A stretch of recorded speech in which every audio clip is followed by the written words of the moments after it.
2016 CPA exam changes. I'm going to go through this pretty quickly, pretty high-level overview. Basically, for BEC, there were not any substantial changes, anything that you need to worry about. BEC is good to go. Auditing. The big changes happened in July of 2015 with SARS-21. So if you have July 2015 updates for your auditing course, you're good to go.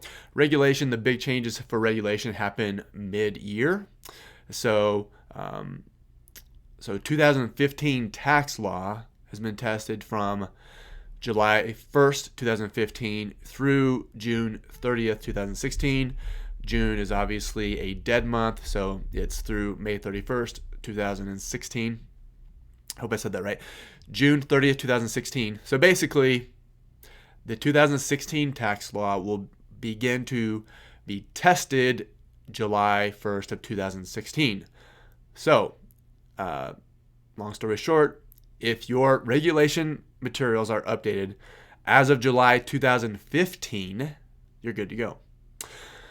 FAR was kind of a bear this time around.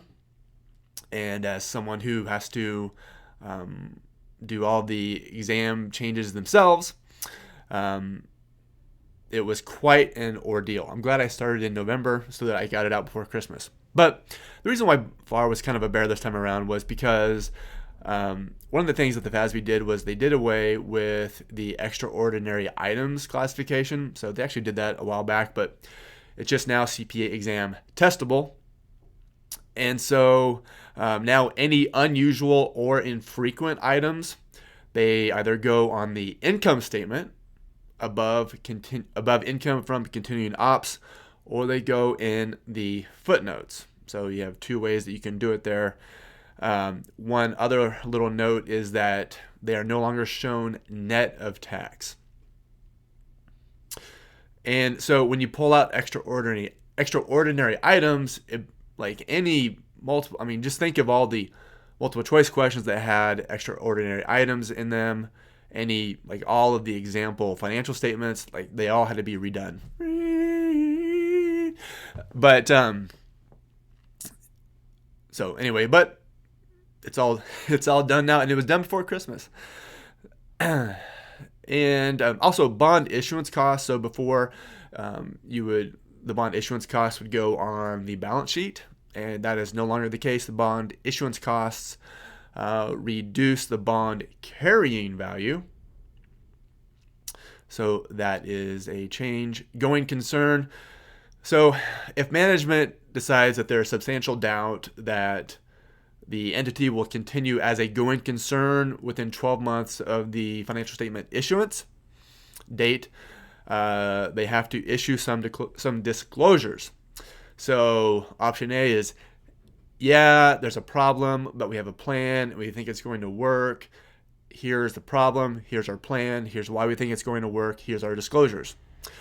Or, yeah, there's a problem. We have a plan. We don't think it's going to work. Here's why it's not going to work. Here's the problem. And here's our disclosures. So those are now the two options if there is substantial doubt about an entity's ability to continue as a going concern. What else? Governmental accounting. Governmental accounting had some stuff added to it. Fair value measurements for investments and liabilities. So there's some stuff in there. Also, the way that you measure donated items are in there. There's also now a gap hierarchy for state and local governments, and basically, there's two types: authoritative and non-authoritative, kind of like regular accounting. So you need to know that. If your materials for BEC, auditing, and regulation are updated as of July 2015, you should be good to go.